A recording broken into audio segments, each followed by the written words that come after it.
Adékúnlé gbogbo nǹkan máa nígbà òkìkí gbogbo nǹkan lásìkò àwọn kan ti ń lówó káwọn kan tó ní bẹ́ẹ̀ dẹ̀ ní àwọn kan ti ń lọ́lá káwọn kan tó ní o àwọn kan ti lò gbà sẹ́yìn káwọn kan tó dé ìgbà tàsìkò tẹ́rí yẹn kò dẹ̀ lọ títí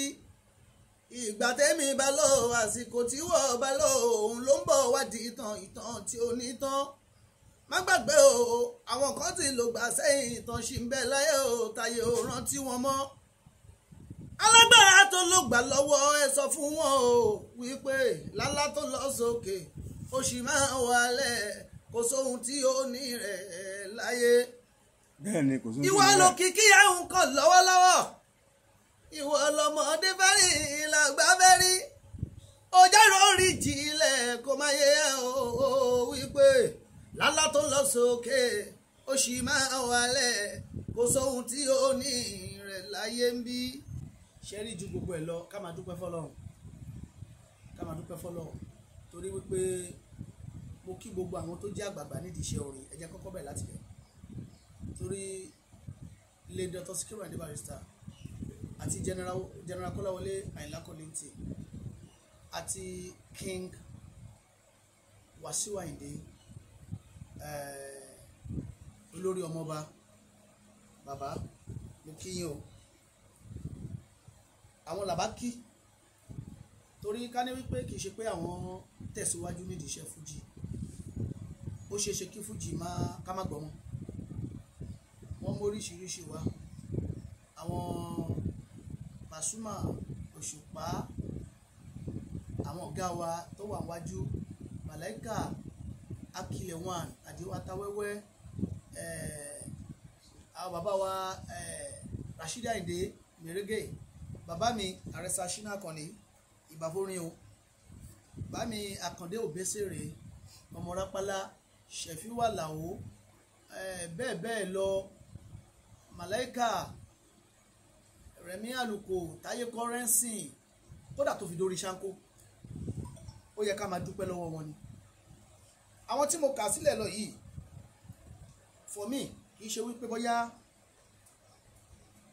wọ́n ti bẹ̀rẹ̀ orin síwájú ọ̀pọ̀lọpọ̀ olórin tí ò lórúkọ lẹ́nu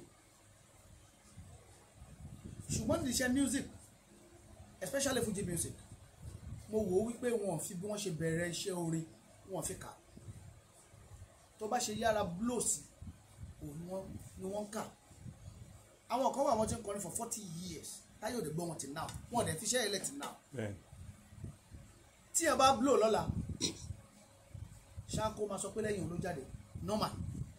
torí wọ́n ti mọ Ṣáńkó before ayé tó mọ̀ ṣé wá rí ọ̀rọ̀ tí ó ṣẹlẹ̀ nípa interview yẹn mo wò ó from A to Z ojú tèmi kan fi wò ni wípé Alhaji Sulaimon Alao Atawẹ́wẹ́ ìgbà tí wọ́n béèrè nínú interview wọn ní kó má parọ́ èmi o tíyẹn bá ti sọ fún mi pé wàhálà òótọ́ lòun sọ èmi gbà pé òótọ́ ló sọ gbogbo nǹkan tó sọ yẹn mo gbà pé òótọ́ ó kàn jẹ́ wípé tí àwọn ọ̀rọ̀ kan bá ṣẹlẹ̀ àwọn ọ̀gá wa tí wọ́n bá wí gbogbo àwọn táwọn sọ yẹ ọ̀gá wa ní gbogbo wọn o àwọn ò lẹ́nu ọ̀rọ̀ níbi táwọn bá wà o kọ́lọ̀ ń gbé àwa náà kó gbé wa ga kó gbé wa sókè àwọn tó jẹ́ ti King Dr. Saheed Òṣùpá tó bá gbọ́ àwọn Daifans wà àwọn Daifans yẹn tí wọ́n bá gbọ́ bàbá wọn ò lè láìkẹ́ Alhaji Sulaimon Alao Atawẹ́wẹ́ torí pé Daifans Saheed Òṣùpá ni wọ́n àwọn tó jẹ́ ti Paso tó bá gbọ́ àwọn náà faraya àwọn ẹni olórin tó bá jọ ọ̀gá ńlá ìfúnkẹ́nìyẹn ju ọ̀gá ńlá lọ tó bá jáde tó bá sọ wípé òun pẹ̀lú ọ̀gá ńlá lẹ́gbẹ́ àbí òun ju ọ̀gá ńlá lọ kódà kó ju lọ lóòótọ́ kó ọ̀gá ńlá gan mọ̀ pé ó ju òun lọ àwọn tó ń tẹ̀lé wọn gẹ́gẹ́ bí olórin ṣe mọ̀ pé ọ̀gá ńlá family wà Olúfimọ́ wà Kíbla wà Ètú Òsì wà Ológbòjò wà ṣe understand apọ̀lọ́ bẹ́ẹ̀ Arábàmbí bàbá gbogbo wa wọ́n wà tẹ́nìkan bá sọ̀rọ̀ sọ́nbà pé ọ̀rọ̀ ẹ̀ ó ta bá Ológbòjò kẹ́nìyẹn ju Ológbòjò lọ lóòótọ́ wọn nígbà ṣẹlẹ̀ wọ́n lè sọ̀rọ̀ Galaxy kí Sharafa máa wò kò kọ́ sí kò máa sọ̀rọ̀ Sharafa Adigun ó máa sọ̀rọ̀ normally wọ́n lè sọ̀rọ̀ King Dodo Saheed Òṣùpá kẹ́ni kí Saheed tún máa wò ó máa sọ̀rọ̀ nǹkan tẹ́mi kàn rí sí gbogbo ẹ̀ ni wípé Alhaji Sulaiman Adiwa Atawẹ́wẹ́ wọ́n sọ̀rọ̀ kan nínú interview yẹn tèmi láì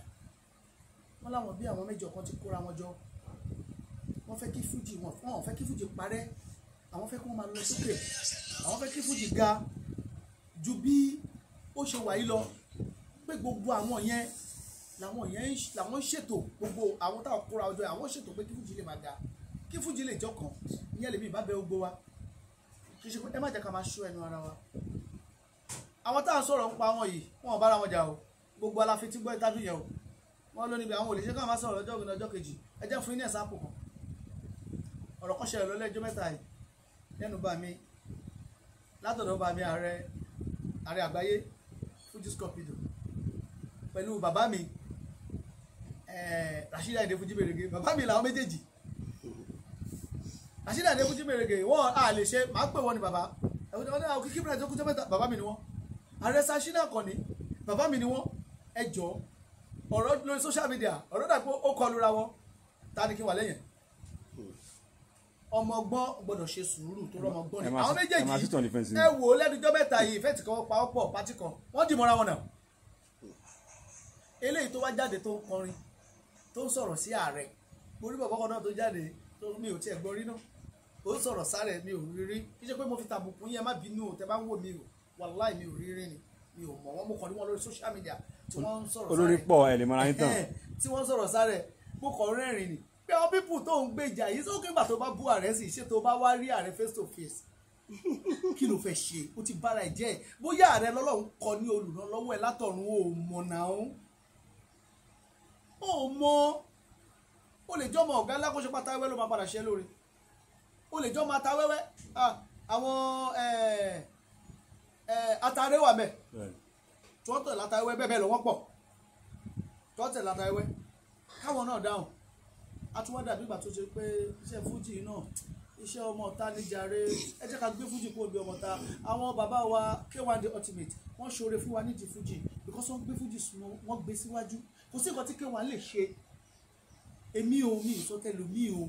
kò tọ́ sí mi lẹ́nu pé wọ́n ṣe kò dáa o táwọn ò bá sọ̀pọ́ọ̀tì àwọn bàrí tí wọ́n sọ̀pọ́ọ̀tì bàbá Kollington ibo ni fújì máa wà ẹ sọ fún mi náà torí ìgbà táwọn Barrister kọrin tó o bá lóhùn gidi ò lè kọrin ìgbà táwọn Kollington kọrin tó o bá ní good voice ò lè kọ wọ́n ti gbà tí bàbá yìí dé kíní kan tán lásán ó disco ó dùn láti jó ó easy for everybody the way tó fi gbé yẹn ó wà classical ó yàtọ̀ fújì sún síwájú so mo rọ gbogbo wa agboolé fújì gẹ́gẹ́ bí orúkọ wa Fullman Unity ilé aláyọ̀ ayọ̀ ni kẹ́nìkan máa sọ̀rọ̀ ká máa dá sí i ká máa sọ wípé a fẹ́ lo advantage pé lágbájá sọ̀tún lágbájá mo fi gòkè èmi ò fi bẹ́ẹ̀ báyà dé àyẹn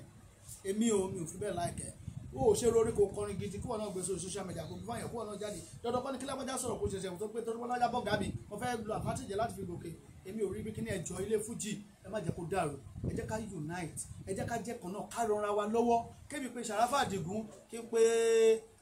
Saheed kí n pé oríṣiríṣi olórin pé ó yá ẹ̀já jọ ṣe nǹkan papọ̀ kó dẹ̀ máa dùn lọ bẹ́ẹ̀ ẹ jẹ́ kó máa dùn orí pọ̀ ta lè kọ bàbá kí la ti kọ àti ìkọ kankan bàbá wa lè dọ́dọ̀ sọ́kà ìdíbàṣẹ ó níbo láàkìyànde Àyìndé Ògún níbo láàkìyànde ó ta ó máa bára wa jà ẹ jẹ́ ká ṣe eré tó gbafẹ́ advice mo ní fún gbogbo ní fújì pàtàkì. yà ọ náà ti gbọ́ látẹnu ojúlówó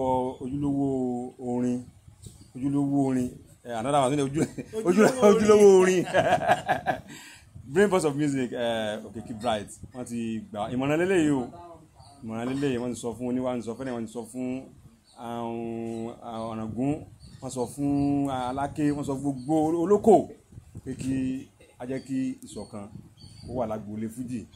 fújì ò ní bàjẹ́ ẹ ṣé ó dàbọ̀.